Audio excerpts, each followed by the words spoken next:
Bom, novamente, boa noite a todos. É uma alegria estar aqui pela segunda vez. Tem alguém novo, só para saber? Olha, 3, mais alguém não? Serão bem-vindos.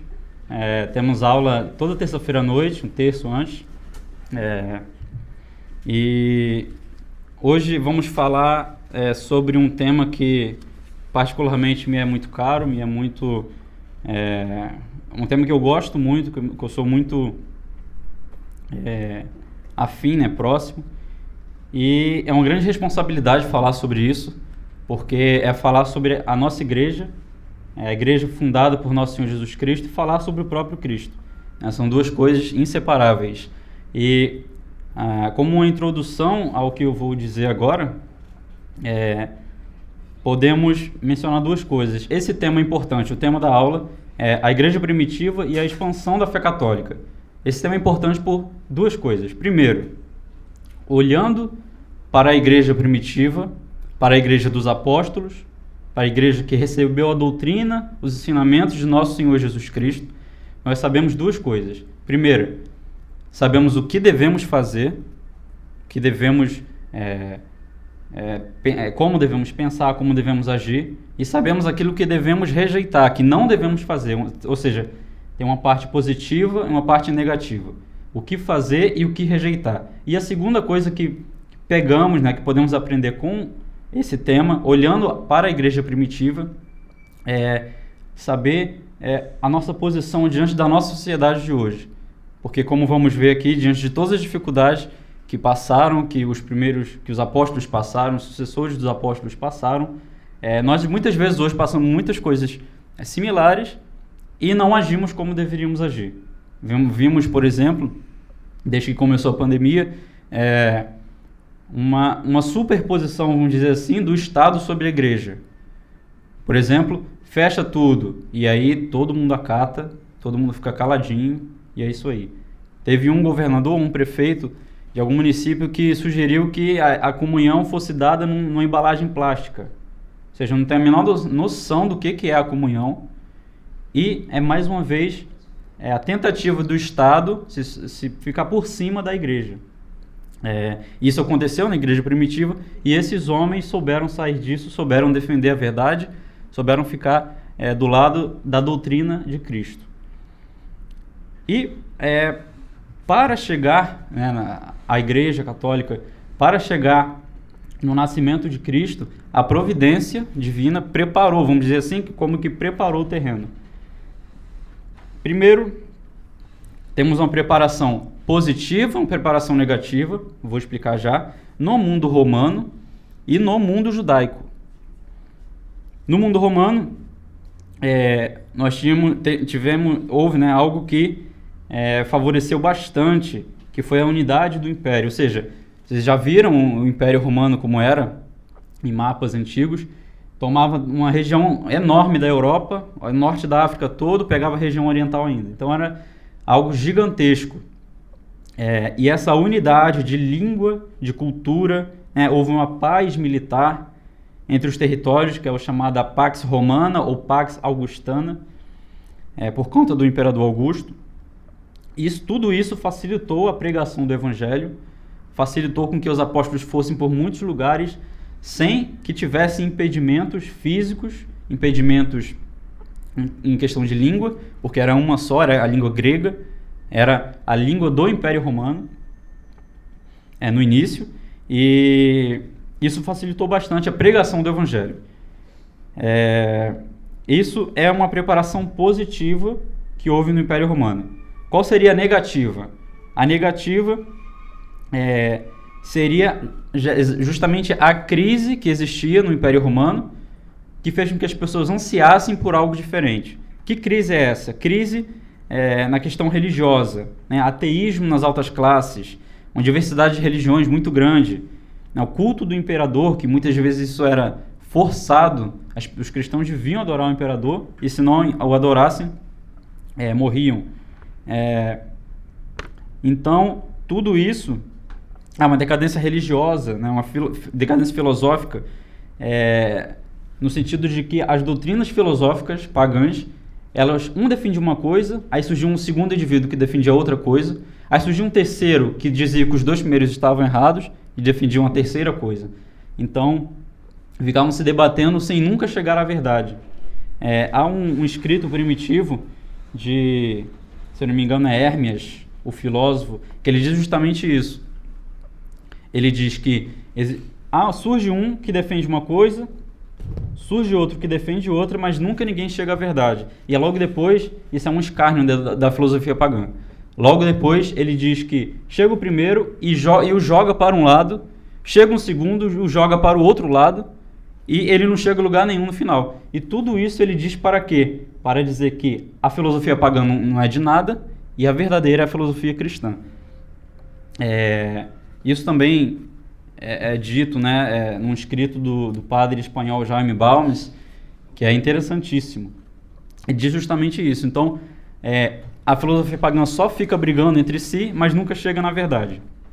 Então, isso gerou um fastio, um anseio por uma renovação filosófica, uma renovação religiosa.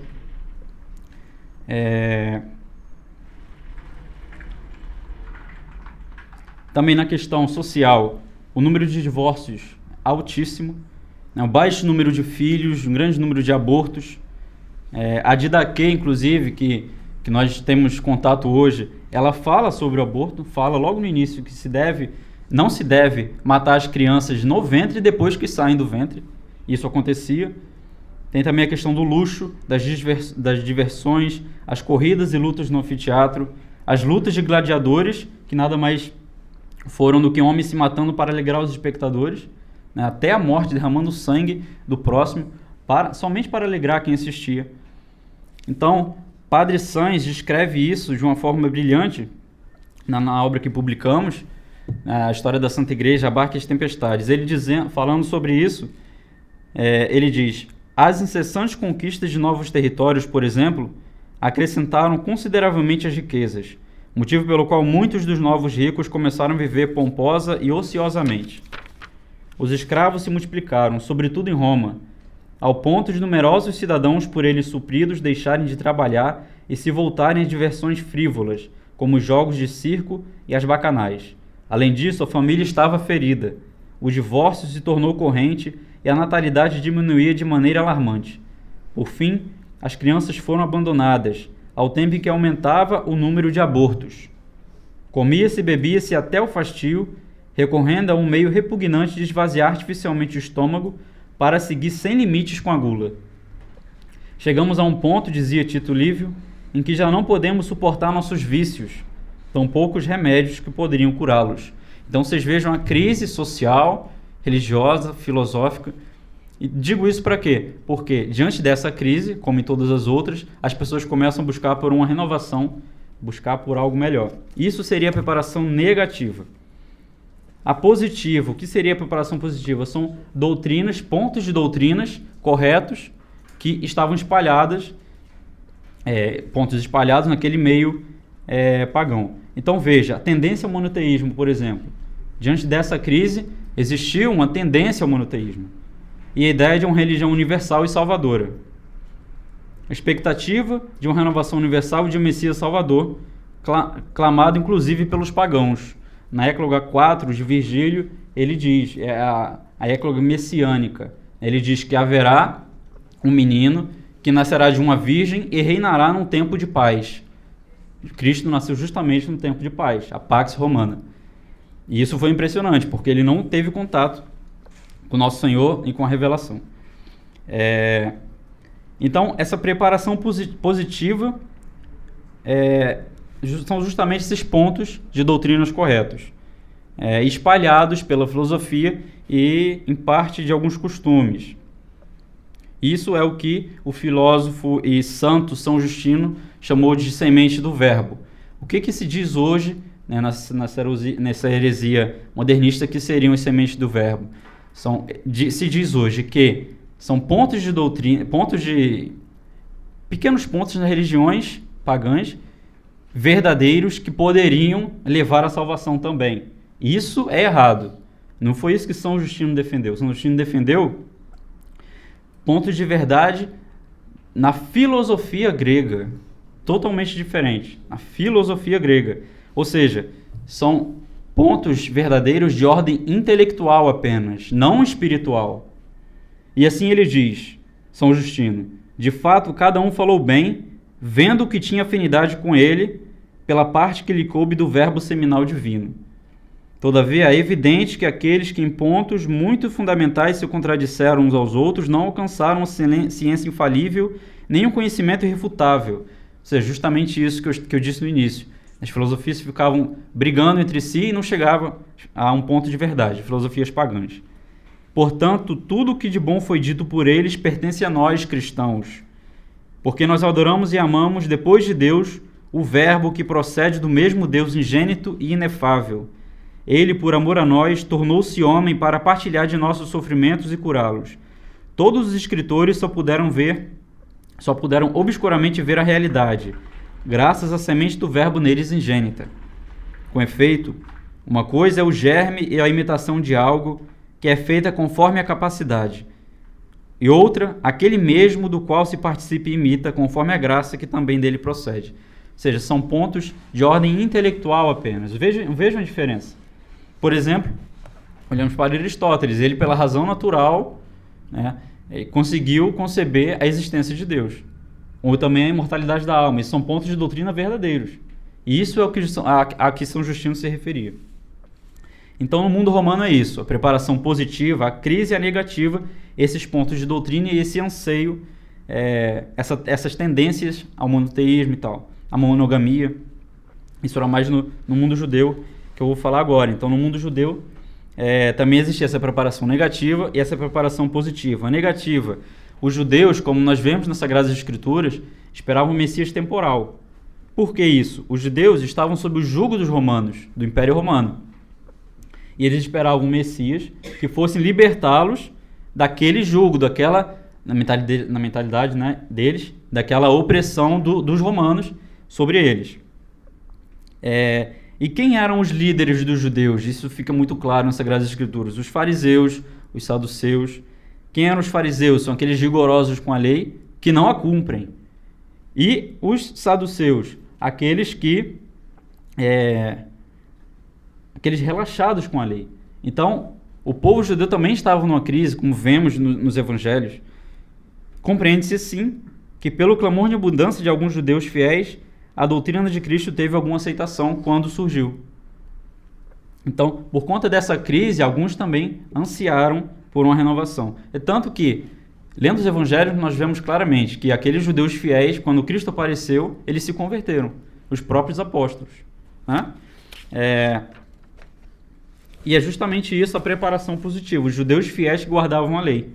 Como nós vamos ver logo adiante, quando houve Pentecostes, esses judeus que viviam fora de Jerusalém, porque existiam muitos, quando voltaram para lá, já convertidos, como nós vemos em Atos 2, eles começaram a preparar as primeiras comunidades cristãs. E justamente isso, então, essa preparação, nós lemos essa expressão, né, já vimos muito, que é a plenitude dos tempos. É algo assim bonito, mas que nós muitas vezes não temos ideia do que é. O que é a plenitude dos tempos?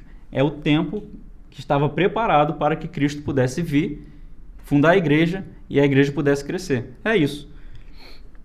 Então tudo estava preparado pela providência para a realização da obra de Cristo.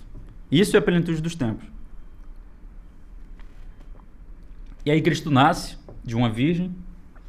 E aí, pulando para o fim da vida dele, a pregação pública, né? E depois a morte e a ressurreição. São dois pontos importantíssimos para a instauração da igreja e para a expansão da fé católica. São Paulo diz, em uma de suas cartas, que se Cristo não tivesse ressuscitado, vã seria a nossa pregação. Então, vã seria a pregação dos apóstolos sem a ressurreição. Inácio de Antioquia, quando estava sendo levado para Roma para sofrer o martírio, ele também, numa das cartas, ele diz, se Cristo não tivesse ressuscitado, não teria porquê, não teria motivo algum eu estar aqui acorrentado, sendo levado para o martírio. Então, a ressurreição de Cristo é ponto fundamental nesse processo. Então, o que é a morte de Cristo? É a morte do justo para a salvação dos pecadores. E como eu disse, sem a ressurreição, vã seria a pregação dos apóstolos. Eusébio de Cesareia, na sua História Eclesiástica, que é um livro grande, que é muito comentado, foi muito citado durante toda a história, ele diz que quando Cristo ressuscitou, São Paulo até diz isso, né, que ele apareceu primeiro a alguns, depois a outros, depois a mais de 500. Isso, inclusive, foi a leitura da missa tradicional de domingo passado, primeira leitura. E aí aparece mais de 500. E Eusébio de Cesareia interpreta isso como se, naquela época, já houvesse 500 pessoas convertidas ao cristianismo. Isso nada mais é do que o cumprimento da ordem de Jesus, e de ensinar a todos os povos, batizais em nome do Pai, do Filho e do Espírito Santo. E em Atos 1, como ele diz, vós sereis minhas testemunhas diante de toda a Judéia, Samaria, até os confins do mundo. Ou seja, isso começou aqui, com os poucos, 500, e depois foi crescendo. E algo também de suma importância para essa expansão da fé, que lemos todo ano na liturgia, que é o Pentecostes. O que foi o Pentecostes? Todo ano, os judeus, eles comemoravam a festa de Pentecostes. Em 721 a.C., ocorreu aquilo que nós conhecemos por diáspora. Normalmente, quando falamos de diáspora, é aquela que aconteceu no ano 70, que os judeus se dispersaram pelo mundo todo e tal. Essa é a mais falada. Mas aconteceu também uma em 721 a.C. e depois em 596 e 587 a.C. E por isso os judeus também se espalharam, só que nem todos voltaram a Jerusalém. Como nem todos voltaram, fixaram-se nos lugares onde estavam, desenvolveram suas famílias e moraram ali por todos esses séculos. Só que todo ano eles iam a Jerusalém para comemorar o Pentecostes. E o que acontece?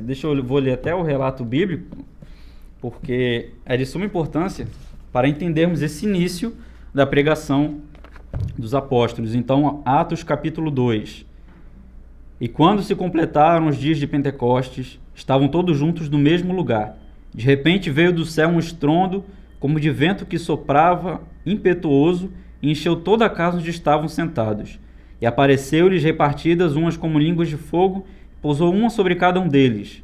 E foram todos cheios do Espírito Santo, e começaram a falar em várias línguas, conforme o Espírito Santo lhes concedia que falassem.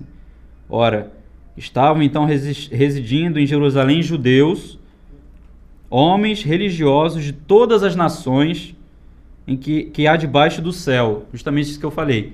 Homens de todas as nações, dessas nações para as quais eles foram, nessas dispersões que eu acabei de mencionar. E logo que ocorreu esta voz, acudiu muita gente e ficou pasmada, porque cada um os ouvia falar na sua própria língua.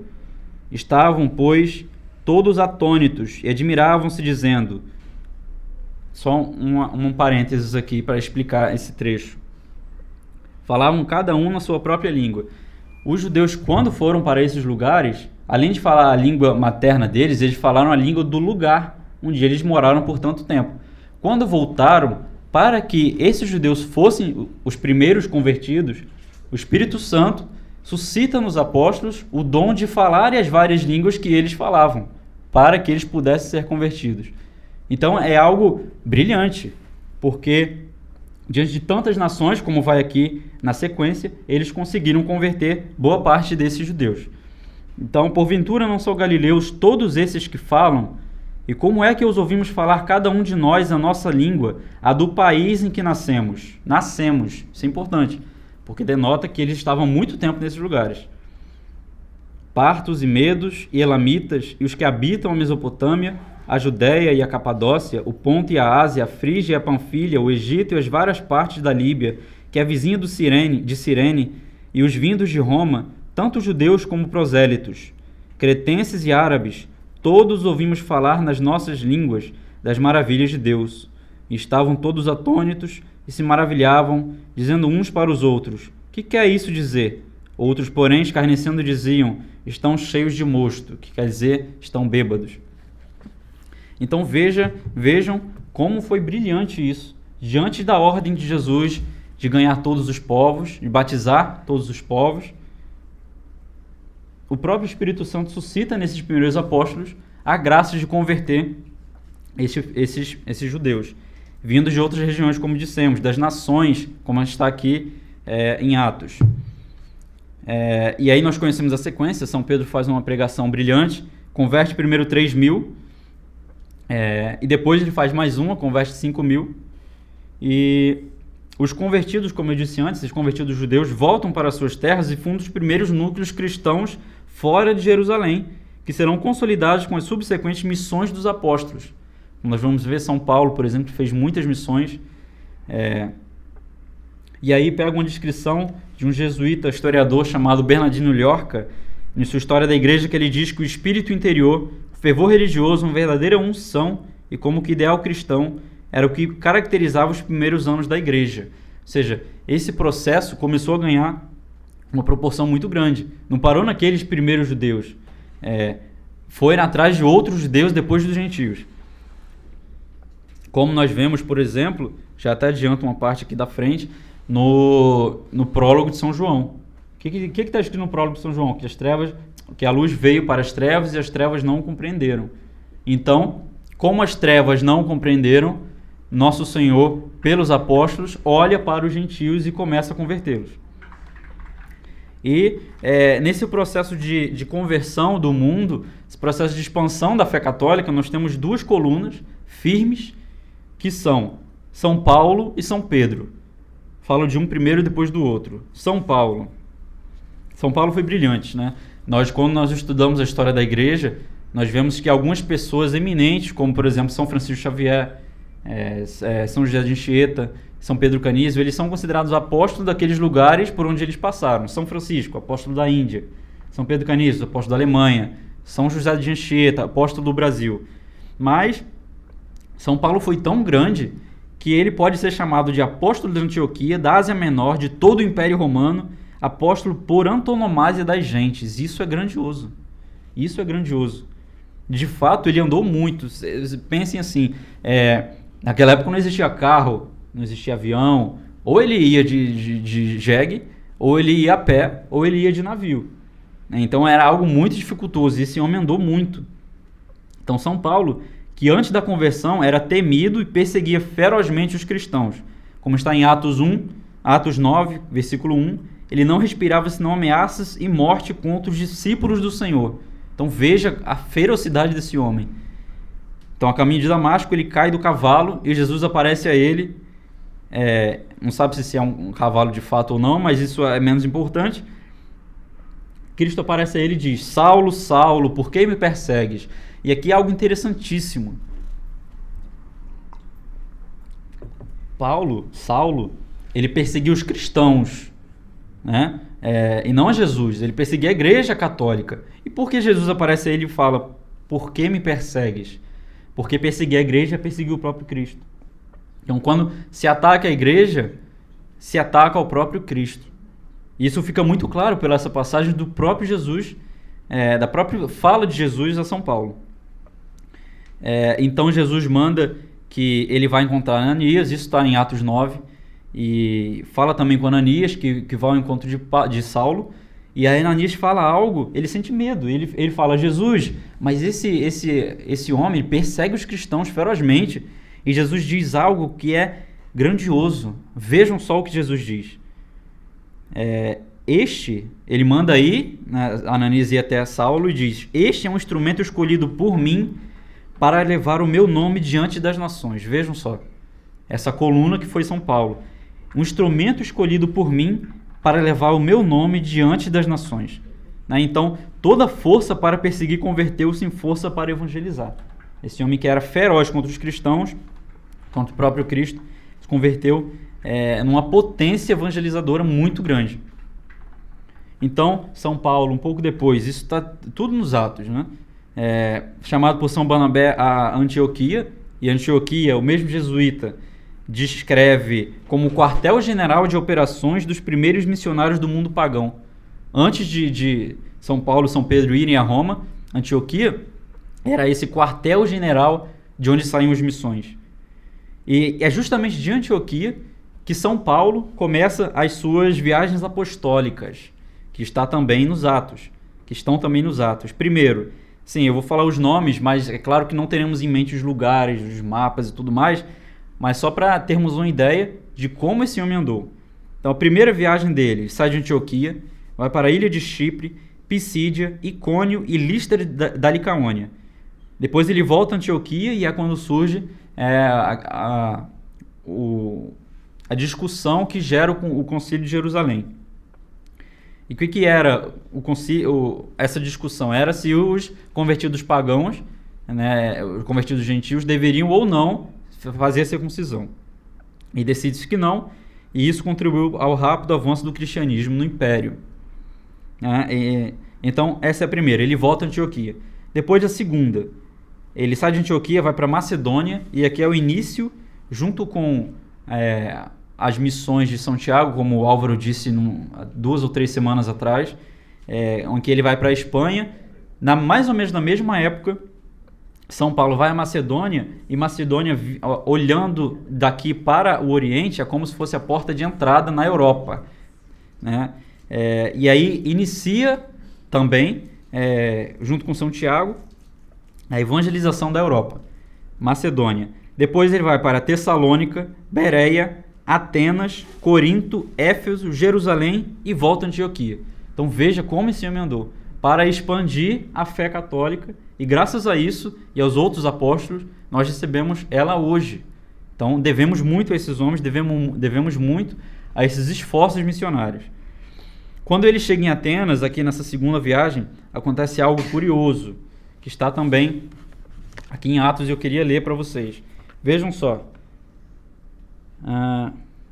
Paulo, pois, estando em pé no meio do Areópago, disse: homens atenienses, em tudo vos vejo um pouco excessivamente religiosos. Porque, indo eu passando, e vendo os vossos simulacros, encontrei também um altar, sobre o qual estava escrito ao Deus desconhecido. Então veja, São Paulo chega em Atenas, vê muitos templos pagãos, e ele se entristece. Mas ele nota que um deles era dedicado a um Deus desconhecido. Vejam só. E aí ele continua dizendo: aqueles, pois, que vós adorais... Está errado. Aquele, pois, que vós adorais sem o conhecer, esse é o que eu vos anuncio, que é nosso Senhor. Então veja a grandiosidade desse homem. Uma das colunas da nossa igreja. Terceira viagem. Ele sai de Antioquia, vai para Éfeso, depois Macedônia, Grécia, Jerusalém e volta a Antioquia. E aí ele é levado, preso para Roma, só que depois ainda faz uma quarta viagem, percorre muitas regiões que ele evangelizou. Então vejam como a igreja estava se expandindo já nessa época, sob São Paulo. Foi algo grandioso, algo que esse homem fez com toda a sua vida sem descansar, e que nós podemos trazer também para a nossa vida, né? Claro que não somos apóstolos, mas somos batizados. Então, como estamos levando a nossa vida diante da nossa missão de também espalhar a fé católica nos meios onde vivemos? Isso é algo a se pensar. E Bernardino Llorca define assim São Paulo e sua obra: deste modo, acabou sua vida aquele homem que desde sua conversão não aspirou a outra coisa que a dar a conhecer a Cristo em todo o mundo, e que, abrasado no amor mais puro ao que antes havia perseguido, sofreu toda classe de penalidades e finalmente o martírio por sua confissão, digno remate da vida de um apóstolo como Paulo, primeiro perseguidor, depois ardente apóstolo, finalmente mártir de Cristo. Então vejam só a diferença: primeiro persegue, depois ele é o apóstolo daquele que ele perseguiu, e depois ele morre por aquele que ele perseguiu. Finalmente, mártir de Cristo, que constituiu desde sua conversão o ideal de seus amores. Ele termina assim: a ação de Paulo na origem da igreja foi de uma importância transcendental. Com sua genial clarividência, ele foi quem melhor orientou a nascente igreja na maneira de realizar o universalismo cristão. O universalismo cristão. Então veja, ganhar todas as nações. E com sua fogosa vontade, soube pôr em prática contra a mais forte oposição o princípio da evangelização dos gentios. Sua tática foi acudir aos centros vitais do Império Romano, iniciando ou consolidando neles as igrejas que deviam ser logo poderosos focos de irradiação da cultura cristã. Então veja, poderosos focos. Ele foi nesses lugares para consolidar essas igrejas. Aqui, talvez vocês saibam, mas quando eu falo igrejas, não são diversas igrejas como nós temos hoje em mente. São as igrejas de diferentes regiões, mas a mesma igreja católica, só que em diferentes regiões. E assim, esse foi São Paulo, uma coluna fortíssima para essa expansão da nossa fé. Depois São Pedro. Em Atos capítulo 6, se eu não me engano, ocorre o martírio de Santo Estevão. Santo Estevão foi um dos 7 diáconos. Como a igreja crescia de uma maneira muito grande, foi apedrejado. E aí, como a igreja crescia de uma maneira muito grande, foi preciso que os apóstolos escolhessem 7 diáconos. E veja que interessante o relato bíblico. Eles escolheram esses 7 diáconos para que os apóstolos, ficassem livres para o que era mais importante. E o que era mais importante? Era descansar de noite, depois de um dia corrido? Era ficar no WhatsApp, mandando mensagem e dizer o que ele fez durante o dia? Não, o que era mais importante? A pregação, a direção espiritual, a administração dos sacramentos.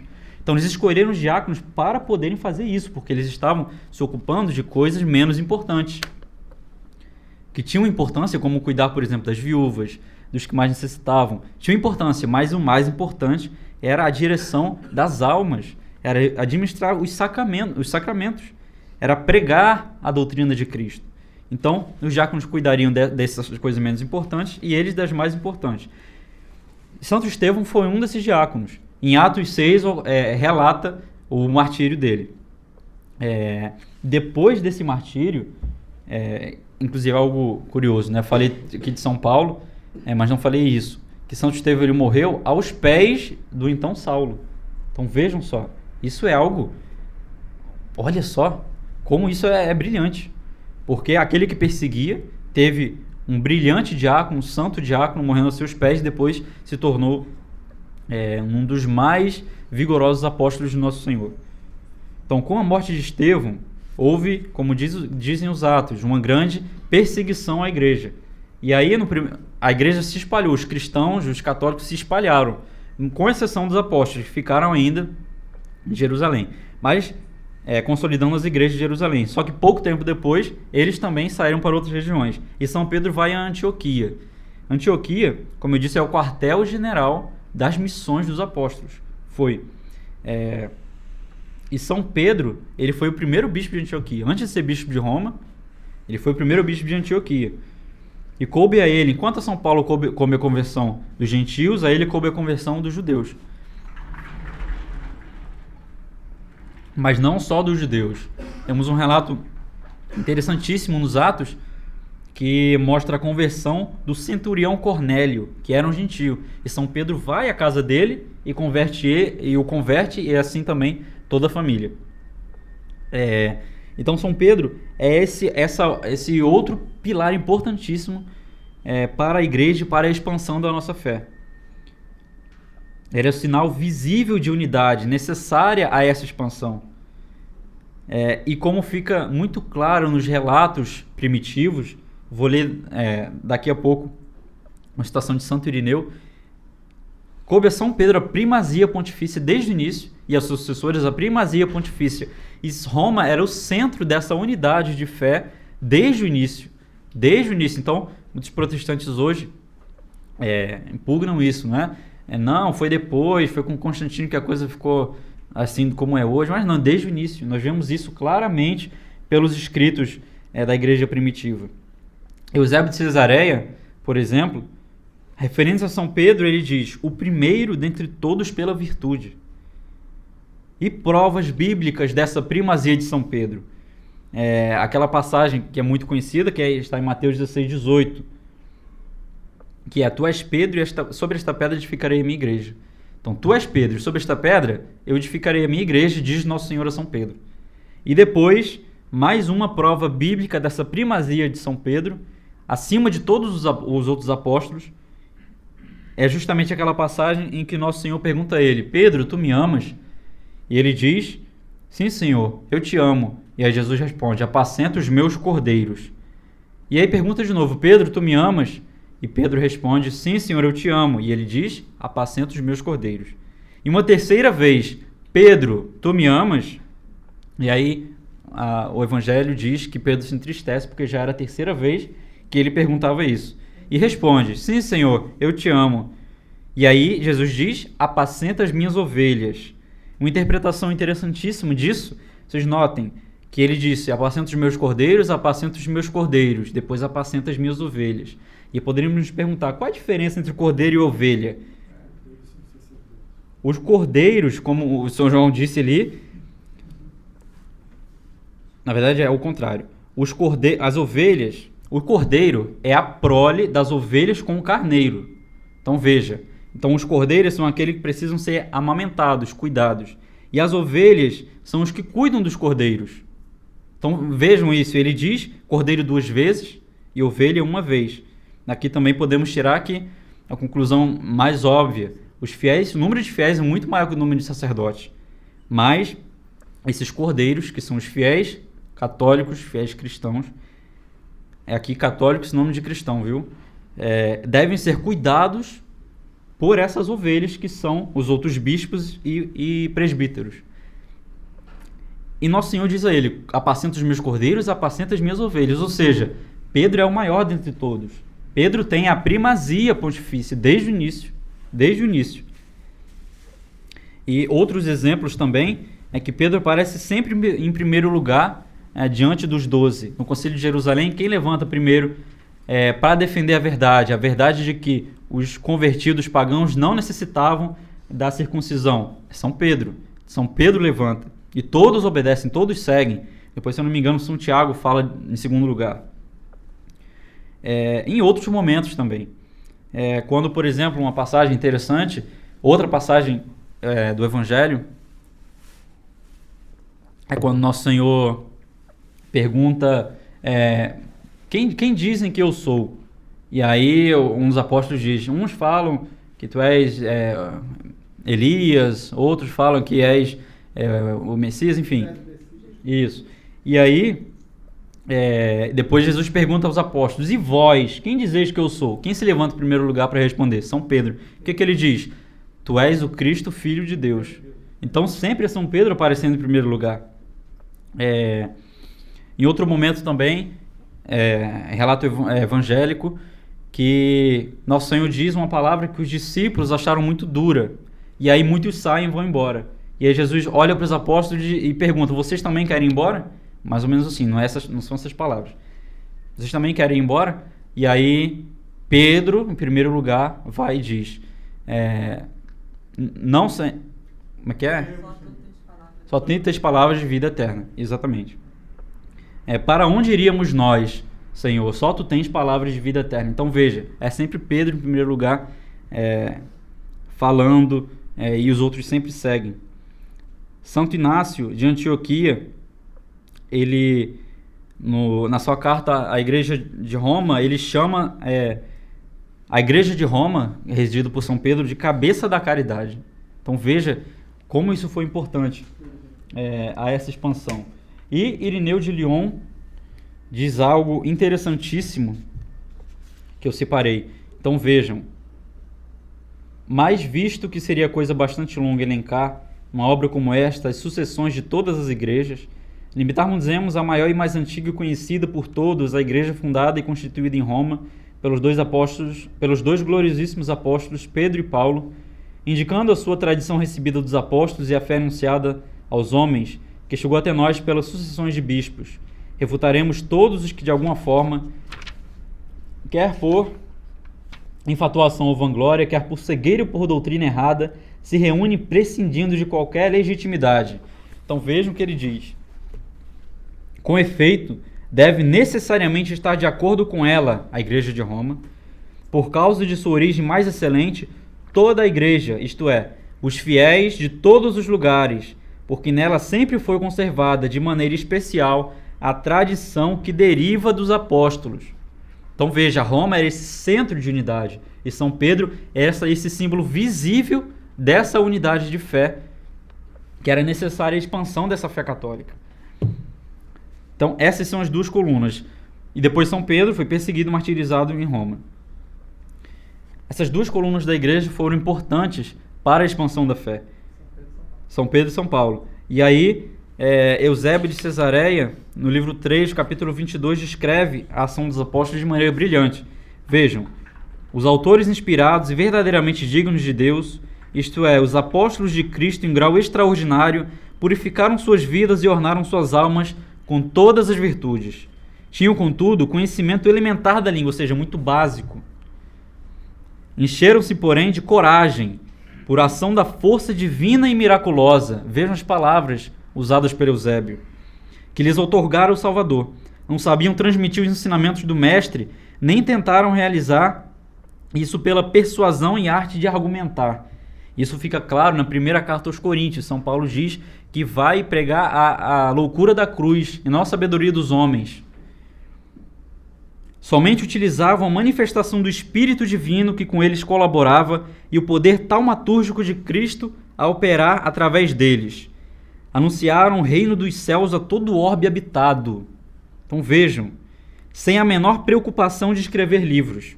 Assim procediam porque lhes cabia prestar um serviço maior e sobre-humano. Até Paulo, o mais potente de todos na preparação dos discursos, o mais dotado relativamente aos conceitos, só transmitiu por escrito breves cartas, apesar de ter realidades inumeráveis e inefáveis para contar, uma vez que chegou às visões do terceiro céu e foi arrebatado até o paraíso, onde foi considerado digno de ouvir palavras inefáveis. Então veja, esses apóstolos levaram a fé por todo o orbe habitado. Aquelas cartas são assíduas. É pouca coisa. Diante do que eles fizeram, muita coisa. É por isso que São João diz no final do Evangelho que tudo que vimos não caberiam em 1000 livros, em muitos e muitos livros, porque há muito mais a contar. Os feitos de Jesus foram muito maiores do que aqueles que foram relatados. Está escrito aqui. No final do Evangelho. Né? Então, esse era mais ou menos o estado da igreja no primeiro século. Então, o cristianismo ele penetrava em todas as regiões do Império. Em vastas regiões do Império, e não só nas mais simples, também nas altas classes do Império. Então, houve tempos em que quase todo o palácio do imperador já se tornara católico. Então veja, que grandiosidade, como essa fé se espalhou. E no início eu disse que houve preparações para essa expansão, para a aceitação da doutrina de Cristo. Isso não pode ser considerado de forma alguma a causa principal dessa aceitação, dessa expansão da fé. Mas a causa principal está na própria força da verdade, que em si levava e pelo sopro divino, que a igreja levava, e pelo sopro divino que a inspirava. Então veja, essas preparações foram importantes, mas o motivo principal dessa expansão, o motivo principal da igreja ter ganhado tantas e tantas almas, foi justamente, só é explicável pela própria força da verdade que em si levava e pelo sopro divino. Então, como eu disse, a unificação do império, a tendência ao monoteísmo, a expectativa de mudança, foram coisas boas e ajudaram. Mas, sobretudo, pela força da verdade é que essa doutrina de fé, essa fé foi espalhada. E outros motivos que acompanharam a isso, a elevada moralidade dos cristãos. Isso foi importantíssimo, porque diante de toda aquela imoralidade, você viver moralmente correto também foi algo que ajudou essa fé a ser aceitada. Princípios morais e doutrinais, carismas e milagres, muitos milagres, como vemos nos evangelhos, nos Atos, né? E os martírios. Santo Inácio pede aos romanos que não impedissem o seu martírio. Ele pede isso. E o que eu vou dizer no final é impressionante. Vou terminar com isso, inclusive, que é o relato de martírio de São Policarpo. É impressionante. O homem era um idoso e mesmo assim foi forte em defender a fé e não aceitar que fosse imposto a ele coisas que contrariassem a fé de nosso Senhor. A respeito dos carismas e milagres, Santo Eusébio não, ele não é santo. Eusébio de Cesareia descreve de forma brilhante também. Impossível calcular o número dos carismas que no mundo inteiro a igreja recebe de Deus em nome de Jesus Cristo, crucificado sob Pôncio Pilatos. Ela os emprega diariamente para beneficiar os gentios, sem defraudar nem reclamar dinheiro. Recebeu gratuitamente da parte de Deus, distribui gratuitamente. Citando e lembrando, né, a passagem do Evangelho de São Mateus, capítulo 10. Em outra passagem, escreve o mesmo Irineu. Isso quem está falando é Eusébio de Cesareia. Conforme ouvimos, na igreja muitos irmãos são dotados de carismas proféticos e por ação do Espírito fala todas as línguas. Obrigado. Manifestam, quando de proveito, os segredos dos homens e explicam os mistérios de Deus. Estas as referências sobre a permanência até a época de que tratamos, dos diferenciados carismas naqueles que eram dignos. Naqueles que eram dignos. Eusébio de Cesareia escreve a sua história eclesiástica no final do século IV, final do século III, início do IV. E diante de toda essa expansão, que era promovida por essa expansão, mas sobretudo pela força da verdade, por essas coisas, como a moralidade, como a santidade de vida dos cristãos, diante disso tudo, a igreja foi ganhando cada vez mais almas e houve perseguições, como não poderia deixar de ser diferente. Padre Sanz, na obra que publicamos, ele descreve 12 tempestades até a primeira metade do século passado, mais ou menos década de 30, década de 20 e 30. E 3 delas vamos falar aqui. Então, a primeira tempestade que ele descreve é justamente os judeus. E aqui, sob 2 aspectos. Primeiro, os judeus, de fato os judeus, que queriam impugnar a igreja, queriam perseguir a igreja. E depois, aqueles convertidos do judaísmo que queriam ainda permanecer com práticas judaicas. Foram conhecidos como judaizantes. E isso seria uma tempestade interna à igreja, que eles já eram convertidos, mas queriam praticar, queriam judaizar, vamos dizer assim. E também os judeus, de fato, que atacavam a igreja e animavam ódio contra os cristãos. E como aconteceu com Cristo, nosso Senhor, os judeus desde o início, colocando o cristianismo contra o Estado, mencionando que seria um perigo, que Cristo queria causar uma revolução e tudo mais. Ele é rei, nós vemos lá na morte, ele é rei, mas só temos um rei que é César. Então, desde o início, os judeus fazendo isso com os cristãos não foi diferente na época pós-apostólica, vamos dizer assim. Então, os cristãos foram considerados um perigo para o Estado. E é justamente essa segunda tempestade, descrita por Padre Sanz, que é a tempestade do Império Romano, que queria perseguir a igreja, perseguir os cristãos. E para isso, eles tinham necessidade de uma base jurídica. O que seria isso? O que seria essa base jurídica? A partir do século III, começaram a haver os editos gerais. O que eram os editos gerais? Eram leis para todo o Império. O primeiro edito geral, mais ou menos do ano 200. Então, veja, do ano 200. Então, essa seria a base jurídica. Mas, antes desse primeiro edito, as formas de perseguir os cristãos eram leis simples.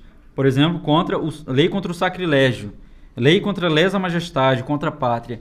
Vocês são um perigo para o Estado, então eu vou perseguir. Ou você renega Nosso Senhor, ou você vai morrer. E muitos deram a vida por Nosso Senhor, porque não quiseram renegar a Nosso Senhor, não quiseram adorar o imperador, não quiseram incensar os deuses, como fica muito claro pelas histórias dos martírios, dos primeiros santos mártires.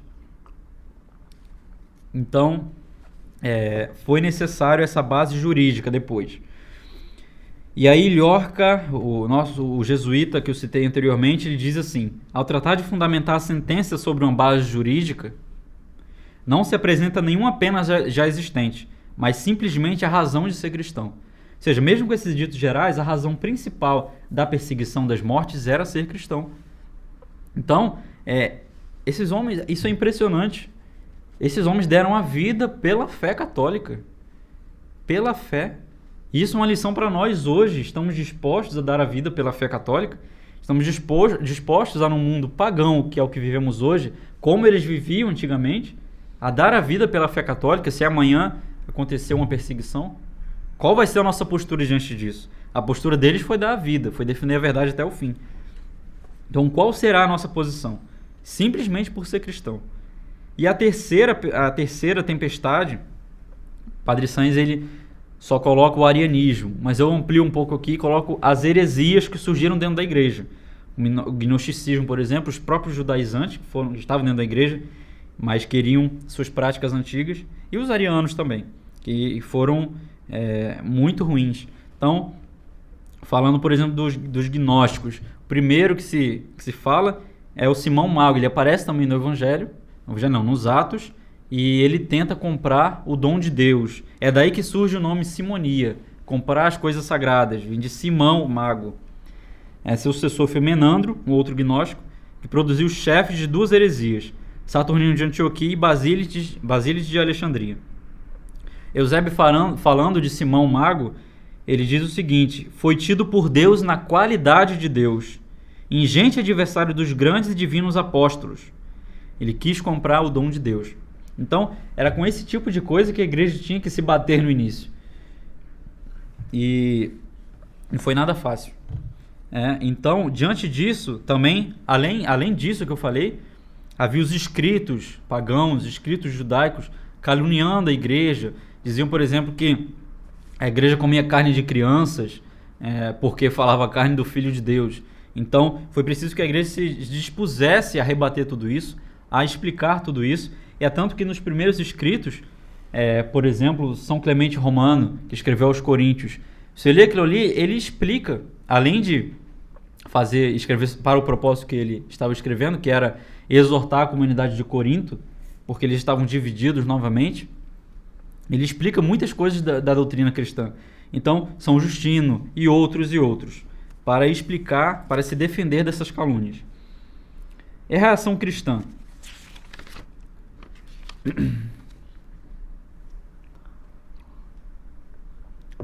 Podemos falar primeiro dos apologetas, que foram justamente esses homens que se dedicaram a escrever defesas, contra as heresias, contra o gnosticismo, contra o marcionismo, o docetismo, o maniqueísmo, heresia ao qual Santo Agostinho foi adepto. Homens como Santo Irineu, como Tertuliano, que infelizmente também morreu na heresia do marcionismo, infelizmente. Mas houve esses homens que escreveram para defender a doutrina católica, a doutrina cristã, diante desses ataques que sofriam. Defesa contra o paganismo, nós podemos citar Quadrato, que é um santo, São Justino, Aristides de Atenas. Podemos citar a carta a Diogneto, que não se sabe exatamente o autor, mas se supõe que seja Quadrato. E é brilhante como esses homens escreveram e o que eles escreveram para defender a doutrina de sempre.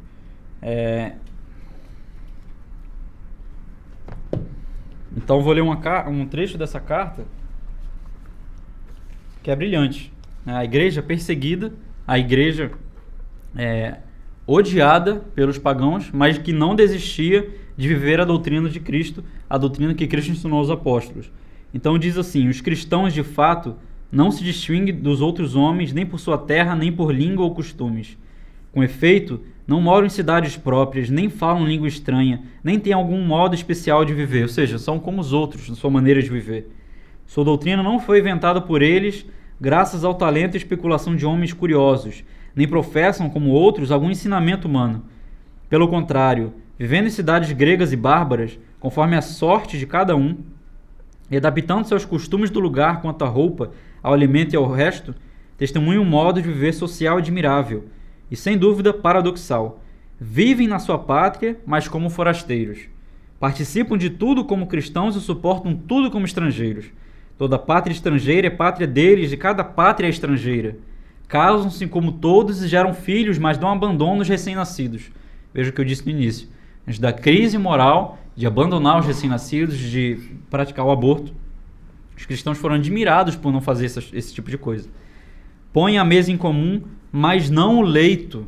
Veja só, o exemplo na moralidade conjugal, na fidelidade ao matrimônio.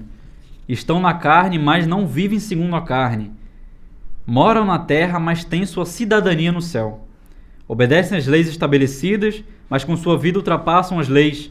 Amam a todos e são perseguidos por todos. São desconhecidos e, apesar disso, condenados, são mortos e desse modo lhes é dada a vida, são pobres, enriquecem a muitos, carecem de tudo e têm abundância de tudo. São desprezados e no desprezo tornam-se glorificados. São amaldiçoados e depois proclamados justos. São injuriados e bendizem. São maltratados e honram. Fazem o bem e são punidos como malfeitores. São condenados e se alegram como se recebessem a vida. Pelos judeus são combatidos como estrangeiros. Pelos gregos são perseguidos. E aqueles que os odeiam não saberiam dizer o motivo do ódio. Não saberiam dizer o motivo do ódio.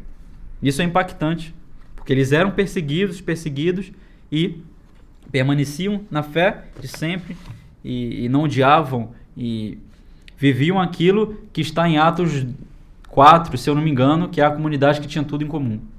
Então isso é impressionante.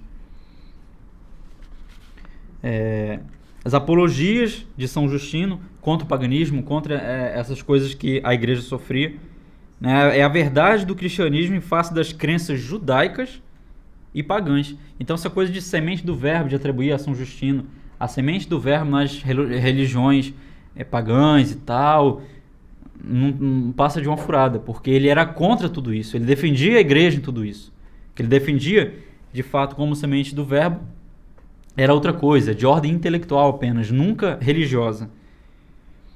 E Aristides de Atenas diz uma coisa também interessante. Portanto, ó rei, fica demonstrado que todos esses cultos de muitos deuses são obras de engano e perdição.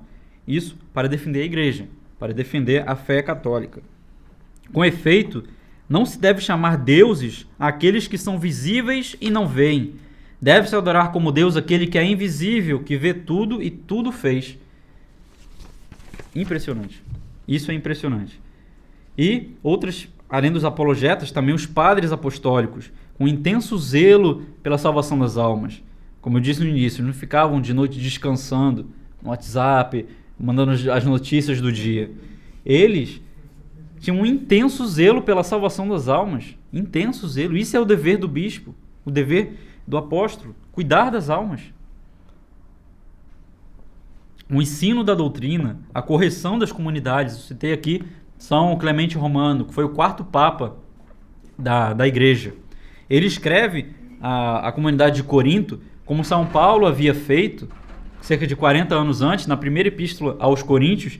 São Paulo diz aquela passagem que também é conhecida: uns dizem que são de Apolo, outros dizem que são de Paulo, outros dizem que são de Kéfas, outros dizem que são de Cristo. E aí ele conclui, pode-se concluir pelo que ele diz, que não há nada disso, não deve haver essas divisões. Todos são de Cristo, todos são católicos, é uma fé só, é uma doutrina apenas. Então São Clemente Romano exorta os coríntios 40 anos depois contra as mesmas coisas, contra as divisões que reinavam na comunidade. E algo interessante que ele diz, nessa questão de defender a doutrina, de preservar a igreja e ensinar a verdade, para que ela fosse robustecida. Ele não diz com essas palavras, mas em 2 pontos da carta dele, fica muito claro que a correção feita pelo Papa, que é ele, foi o quarto Papa, vem de Deus. Ele diz isso, não diz com essas palavras, mas fica muito claro que a correção feita pelo Papa vem de Deus. E aí a primazia pontifícia, de novo, de São Pedro e seus sucessores. E nessa defesa, nesse zelo das almas, nessa preservação da doutrina católica, da Igreja Católica, esses homens foram incansáveis. Santo Inácio de Antioquia, ele mandando as suas cartas a diversas comunidades, por exemplo, aos Efésios, australianos, aos Filadelfienses, aos Esminiotas, que é da comunidade de Esmirna, ele diz com palavras muito duras o que devemos fazer. Então vejam só, pequenos trechos. Fugir da heresia. É preciso que eviteis essas pessoas como se fossem feras selvagens. Com efeito, são cães raivosos que mordem sorrateiramente. Atentos a eles, pois suas mordidas são difíceis de curar. Na carta aos Esmirniotas, ele diz algo também muito duro. Quero, porém, Esmirniotas é a comunidade de Esmirna. Hoje eu não sei. Mas Turquia. Ele diz à comunidade: Quero, porém, colocar-vos de sobreaviso contra as feras em formas humanas. Não só não deveis recebê-las, mas, se possível, sequer encontrá-las. Somente rezem por elas, para que possam converter-se, o que é difícil. Então veja, a dureza nas palavras de um verdadeiro pastor, para preservar as suas ovelhas, para preservar aqueles que lhe foram confiados. E isso aqui está em conformidade com o que São Paulo diz na carta a Tito. Ele diz exatamente assim: foge do homem herege, depois da primeira e segunda correção, sabendo que um tal homem está pervertido e peca, como quem é condenado por seu próprio juízo. E isso é impressionante, porque hoje uma linguagem dessa escandalizaria as pessoas, porque temos que respeitar todo mundo. Mas para defender os seus fiéis, para preservar os seus fiéis do erro, os pastores devem ser duros. E esses homens foram. Um episódio contado por Eusébio de Cesareia é também muito marcante nesse sentido, que ele descreve um encontro que São Policarpo de Esmirna teve com o herege Marcião, chefe da heresia marcionita. Ele diz o seguinte: o próprio Policarpo um dia viu Marcião, que veio ao seu encontro e lhe disse: reconhece-nos, ou seja, reconhece, me dê legitimidade. Ele lhe respondeu: eu te conheço-te, primogênito de Satanás. Tal era a prudência dos apóstolos e de seus discípulos, que não mantinham relação alguma, nem mesmo conversavam com os falsificadores da verdade. Segundo diz Paulo, citando a citação da carta a Tito: depois de uma primeira e de uma segunda demonstração, nada mais tens a fazer com o herege, pois é sabido que um homem se perverteu e se entregou ao pecado, condenando-se a si mesmo. Esse direcionamento, e ao mesmo tempo defesa da fé, direcionamento dos fiéis à reta doutrina, também é visto muito claramente na Didaquê. A Didaquê, que logo no início descreve o caminho da morte e da vida. E logo depois também ele diz, a carta, a Didaquê, dá a nós, um discernimento dos verdadeiros e dos falsos pastores. E qual é o discernimento? O que nós devemos pensar e observar nos pastores para que eles sejam tidos por verdadeiros pastores, não falsos pastores? Simplesmente duas coisas. Os verdadeiros pastores devem observar a doutrina apostólica e viver como o Senhor. Não é assim, muito difícil de entender, mas para reconhecermos os verdadeiros pastores, eles devem observar a doutrina apostólica, a doutrina que Cristo passou aos apóstolos e os apóstolos passaram aos seus sucessores, e eles devem viver como o Senhor, buscando a santidade, fazendo aquilo que Cristo disse. E uma coisa que Cristo disse é justamente ir a todos os povos e pregar o Evangelho. Ser testemunha dele até os confins do mundo. Isso foi feito. Isso é feito hoje? É muito difícil, muito complicado. Mas isso foi feito e foi um zelo imenso desses homens. E dentro dessa defesa, dessa expansão da fé, algo que contribuiu muito diante das perseguições sofridas, diante de tudo que eu disse, foram os martírios. O que eram os martírios? É dar a vida pela doutrina de sempre. Então, é muito bonito quando nós lemos nos textos primitivos como se referem aos mártires, se referem a eles como atletas da religião. Isso é incrível, incrível. Diz o nosso jesuíta Bernardino Llorca que todas as relações dos martírios dos santos formaram a base e ao mesmo tempo foram o melhor fruto e fomento daquela veneração que sentiam os cristãos primitivos pelo martírio. Então foi a importância que os martírios tiveram. E aqui, dois grandes mártires, Santo Inácio de Antioquia e São Policarpo. Santo Inácio, ele é levado a Roma, preso, e diante nas paradas que eles faziam para descansar, ele escrevia a carta às diversas comunidades que ele tinha conhecido. Enfim, aos romanos, aos efésios e alguns outros. E o martírio de São Policarpo é algo simplesmente impressionante. Simplesmente impressionante. Então, me referirei ao martírio de São Policarpo agora no final, mas antes só para consolidar o que aqui foi dito, que muitas coisas foram ditas. Então, contra as perseguições, nós tivemos os mártires, perseguições violentas. Contra a filosofia pagã, nós tivemos os apologetas, muitos e muitos. Contra as heresias internas, tivemos os doutores e pontífices. E justamente esses textos primitivos constituíram a literatura primitiva, graças à qual nós temos acesso a tudo isso que aconteceu. Então, o martírio de São Policarpo foi algo que nos deve fazer refletir.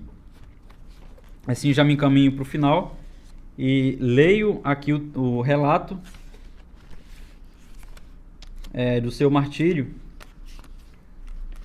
de um homem idoso que deu a vida pela fé. Então vejam, quando Policarpo entrou no estádio, veio do céu uma voz dizendo: "Sê forte, Policarpo, sê homem." Ninguém viu quem tinha falado, mas alguns dos nossos que estavam presentes ouviram a voz. Finalmente o fizeram entrar, e quando souberam que Policarpo fora preso, levantou-se grande tumulto. Levado até o procônsul, este lhe perguntou se ele era Policarpo. Respondeu que sim, e o procônsul procurava fazê-lo renegar, dizendo: "Pensa na tua idade." E tudo o mais que se costuma dizer, como: "Jura pela fortuna de César." Muda teu modo de pensar e dize: "Abaixo os ateus."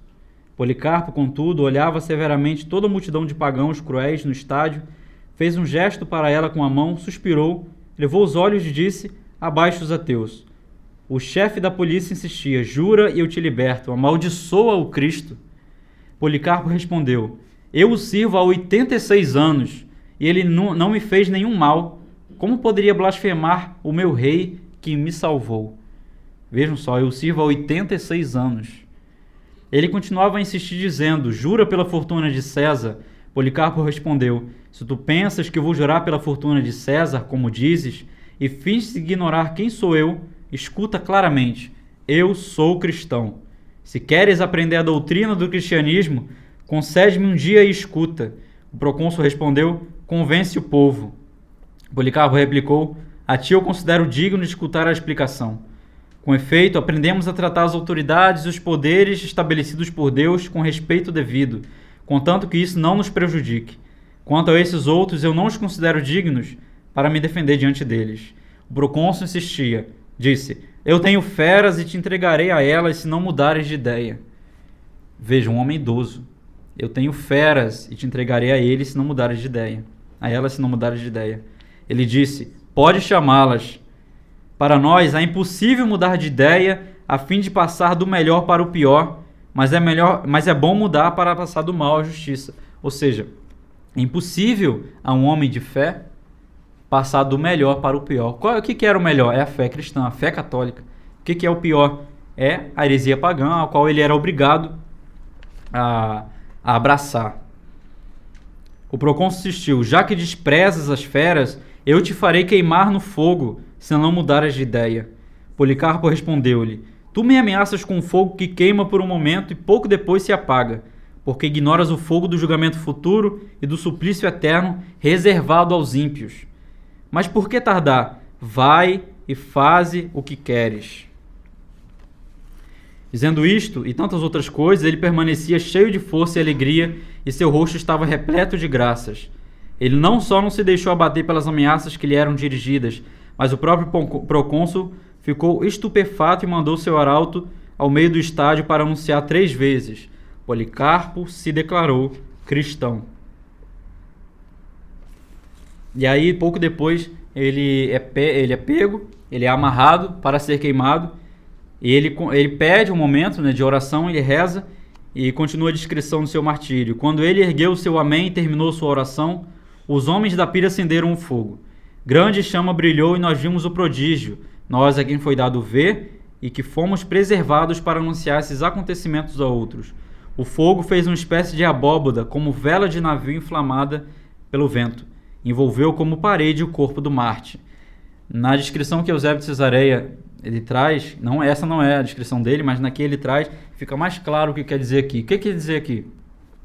Que acenderam a fogueira e ele ficou no meio do fogo, sem que o fogo encostasse nele. Então ele estava no meio do fogo, não como carne que queima, mas como um pão que assa, como ouro ou prata brilhando na fornalha. Sentimos então um perfume semelhante à baforada de incenso ou a outro aroma precioso. Por fim, vendo que o fogo não podia consumir o seu corpo, os ímpios ordenaram ao carrasco que fosse dar o golpe de misericórdia com um punhal. Feito isso, jorrou tanto sangue que apagou o fogo. Toda a multidão admirou-se de ver tão grande diferença entre os incrédulos e os eleitos. Entre estes, o admirável Marte Policarpo, que foi em nossos dias mestre apostólico e profético, o bispo da Igreja Católica de Esmirna. Toda a palavra que saiu de sua boca se cumpriu e se cumprirá. Então veja o valor desse homem idoso que deu a vida pela doutrina de Cristo, deu a vida para defender a verdade. Graças a esses homens, nós podemos hoje nos chamar de católicos. Então vejam, uma coisa importante, e assim eu já encerro, esses homens defenderam a verdade, defenderam com a própria vida, mas eles estavam imbuídos inteiramente de uma vida de oração muito grande. Então esses homens foram grandes santos. Para defender a verdade, para dar a vida em testemunho da doutrina cristã, temos que estar cheios, plenos da vida de oração. Então esses homens, São Policarpo, Santo Inácio de Antioquia, São Justino, eles podiam dizer claramente com São Paulo: eu vivo, mas não eu, é Cristo que vive em mim. E esse deve ser nossa meta. Nós vivemos numa crise hoje, devemos estar cheios da vida de oração. Nossa vida de oração não pode falhar. Se queremos combater e defender a igreja e fazer com que a doutrina cristã, a doutrina católica se espalhe novamente diante de um mundo paganizado como é o que vivemos, nós temos que estar corretos na vida de oração, na vida sacramental, na confissão, na direção espiritual. Então essa é a chave para que possamos começar a combater. Esses homens fizeram isso. Eles estavam cheios, foram grandes santos. E antes de começarmos a querer combater o mundo todo, devemos sentar, ou melhor, ajoelhar diante de nosso Senhor e nos pôr em oração. Porque senão não adianta. O mundo, os adversários, tem muito dinheiro, tem muito poder, muita influência, tem as mídias todas. E o que nós temos? A verdade. E a verdade é maior que tudo isso. Então, se queremos combater, temos que estar cheios da vida de oração. Cheios da vida de oração, para que nosso Senhor possa reinar novamente na sociedade, para que nosso Senhor ganhe todos os aspectos da sociedade, as universidades, né, as mídias, a doutrina católica seja de fato vivida, porque diante desse mundo paganizado, nós temos que lembrar de uma coisa: a fé católica não é mais nem a maior religião do mundo hoje, que o islamismo já passou, mas mesmo entre os católicos, que se dizem e se professam católicos, muitos deles não são de fato, estão cheios de ideias erradas, aborto, contracepção, poucos filhos, uma família pequena, 1 filho, 2 filhos. Então, cheio de erros doutrinais entre aqueles que se dizem católicos. Então a crise que vivemos hoje é imensa, imensa. E para que possamos ajudar a esses nossos irmãos que têm essas dificuldades, para que possamos ajudar a igreja a reerguer-se novamente, a nossa vida de oração tem que estar muito firme, muito firme. Então eu encerro por aqui, e que nosso Senhor viva sempre em nossos corações e na sociedade. Viva Cristo Rei! Viva!